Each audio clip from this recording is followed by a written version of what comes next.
not have sex when they were angry with each other, or when you're upset, or when you're sick. I consider having a cold being sick. I consider bumps on the face being sick. I consider dandruff being sick. I am considered weird.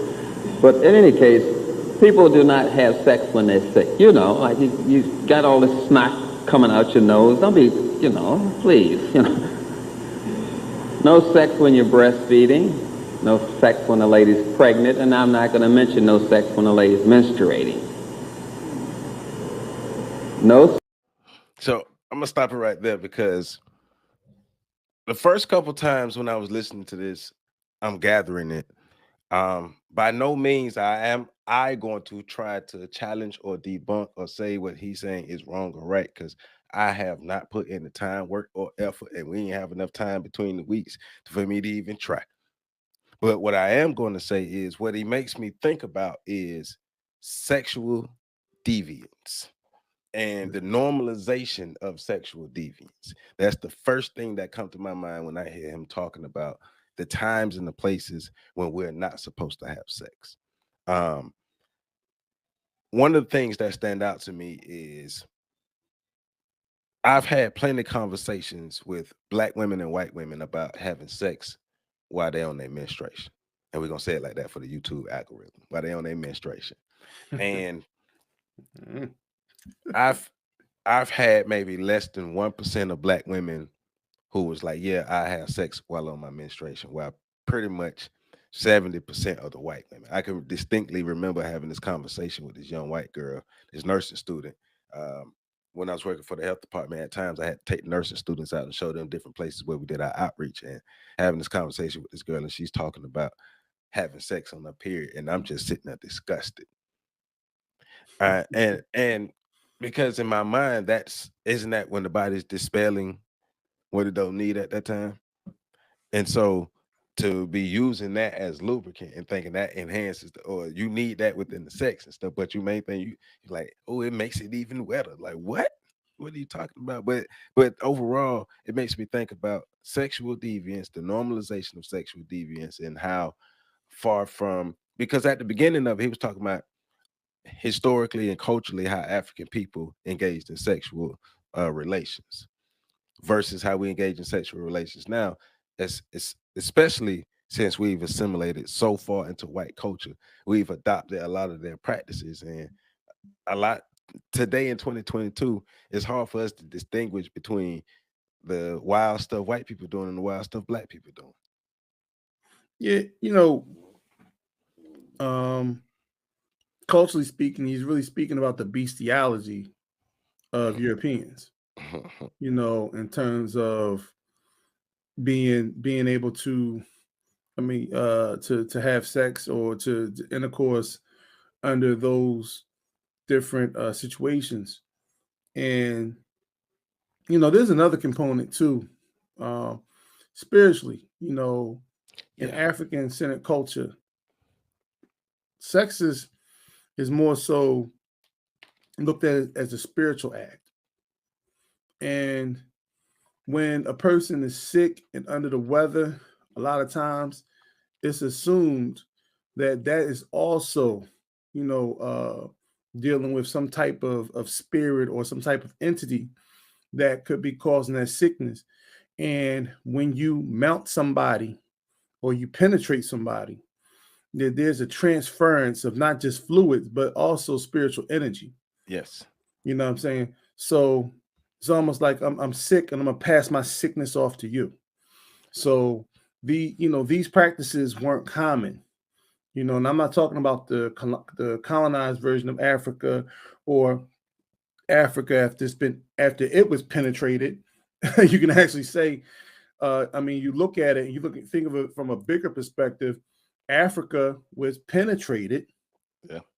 by the Europeans, Arabs before, but then the Europeans, and then look at how sick Africa became. Yep. They got an STD. Yeah. The Europeans gave them an STD, which lasted thousands and thousands. Because even if you can go back talk about European penetration in the by the Greeks and before that, or not before that, but when the Greeks first came in. But I know you're specifically talking about the Europeans when they came in the 1400s, but you just made me think no. about I'm talking about over the whole invasion. period of time. Oh, yeah. All these. Okay. If you want to talk about STIs, STDs, Yeah, all it's these been there for thousands of years. Eventually weakened Africa to the point where it caught the big one. And hold on, let's be clear. We're talking about metaphorically STIs. Speaking. We're not talking about we ain't saying African people got STIs. We're not saying that. We're saying metaphorically the Europeans gave us their sicknesses. That's what we're saying. I would hope that your audience is sharp enough. I'm not, my audience is bright, and I'm not saying my audience isn't, but I ain't taking no chances. All right. Because you never know who view this. I know my people dying, you never know. But, right. Yeah. But also he talks talking about not having sex when you're angry, and not having, like you said, not having sex when you're pregnant. So even that one, that's the difference between Western sexualization and Eastern or African, historically African sexualization, especially the sexualization he's talking about within the context of African culture, because it is encouraged by the medical establishment over here to have sex when you're pregnant. And so when somebody hears that I'm not supposed to have sex when I'm pregnant, they hear him saying that, especially here in 2022, they're not trying to hear that because they've never heard it before and it sounds foreign.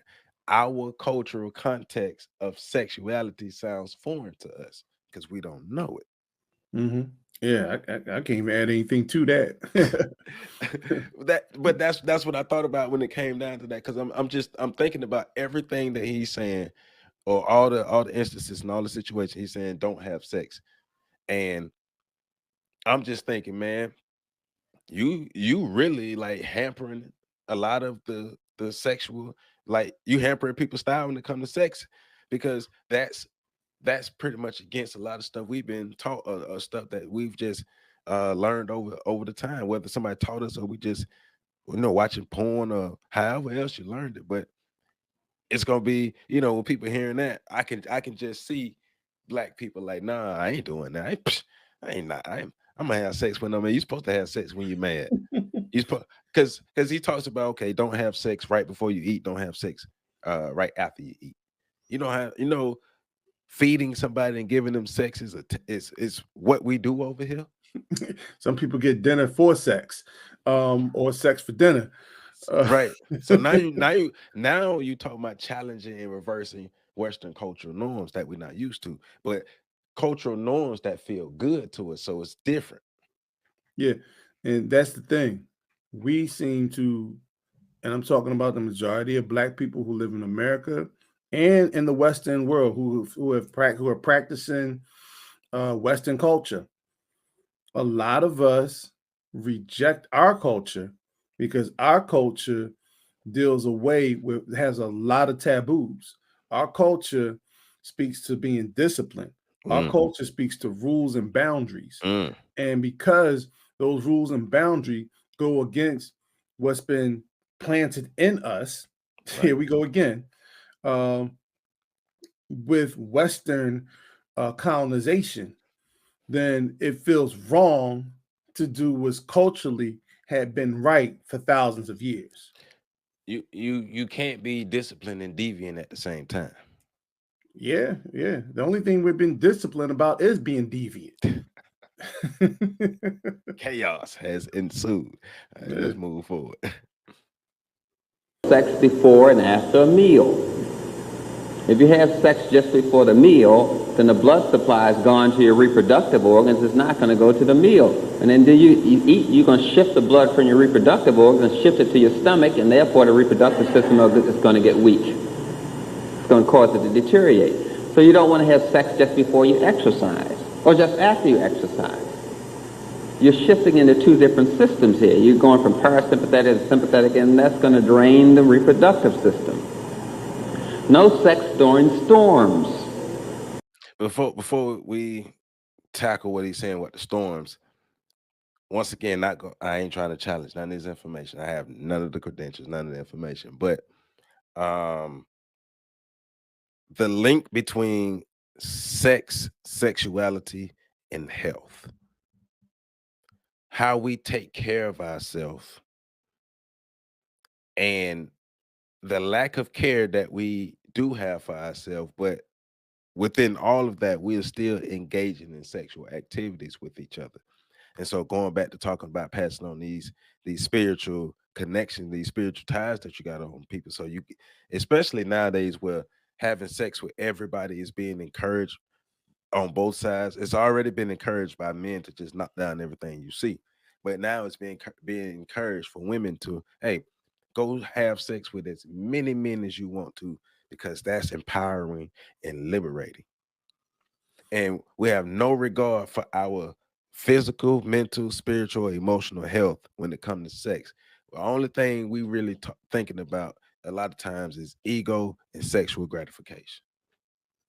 Yeah, yeah. I mean, once again, you know, when you tie in the health aspect of it, you look at how so many of us are sickly, how Right. so many of us are, you know, just not physically functioning well. And you know, when you talk about health, you have to also talk about mental health.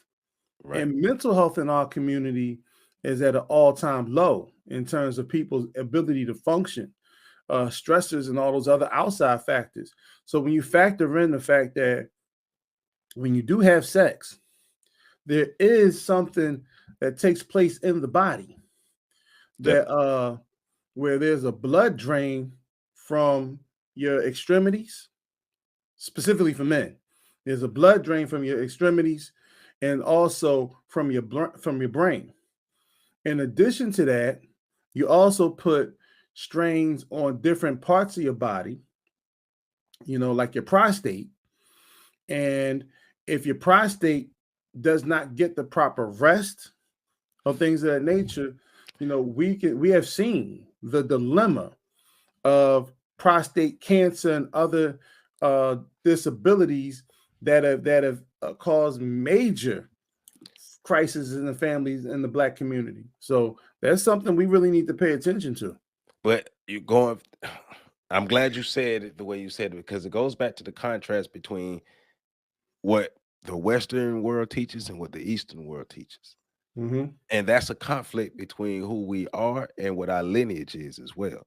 Because I hear people from the African holistic community talking about, matter of fact, I hear it from a lot of Eastern health philosophy about how you are supposed to have a, especially for men, you're supposed to have a set time between ejaculation for your body to regenerate. Mm-hmm. And there was a video, it was a Chinese guy, and he was talking, you know, the older you get for every man, men, first of all, men should practice semen retention. So this is Mm-hmm. from the Eastern philosophy. That's what they're saying. Eastern philosophy is saying men practice semen retention, and you should have a time of recovery between ejaculations. Mm-hmm. Western science is saying bust off as many times as you can, because that's Right. healthy. Mm-hmm. And but we are the most unhealthiest society. Mm-hmm. And you know, one of them too is you have modern medicine that profits off of the illness, and then Right. you have traditional ancient medicines and medical systems that doesn't, you know, it basically allows you to create the situations and circumstances that'll let your body heal naturally. Yeah. And what we've been dealing with is the medical establishment that'll have a pill for everything. Yep. But you know, the elixirs, the roots, and you know, just the natural ways of healing from sickness and all those other things. Our people have been doing this for thousands, like I said, going back thousands of years, tens of thousands of years, and they perfected these things. And not even just Africans. You got the natives here in the Americas, both in North and South, who've also practice these same, you know, similar healing systems over in Asia. You know, they practice these herbal remedies and cures and roots and things of that nature. So it's just this European who once again profits off of all of these injuries that we become self-injurious, and they profit off of this, and at the same time lessening our lifespan because or making our lives less enjoyable to live because we're constantly incapacitated with their medical remedies to all the calamities that are caused by their medical philosophies. That's the price of I know that assimilation. sounded Metamucil, but No, but that's the price of assimilation. yeah, You assimilate into a toxic culture that's disease riddled when they got here. A terroristic culture, a culture that has never had any sexual discipline outside of when the Christian movement came in. But a lot of people, you had people who was like doing some prude and square stuff, but for the large part, them Europeans was behind closed doors doing nasty stuff, right? yeah. So, but we're talking about assimilating, not adopting, but assimilating into cultural practice, sexual cultural practices from these terroristic, hedonistic people who have no sexual discipline. Remember, we talk about how white people have sex with animals. Mm-hmm.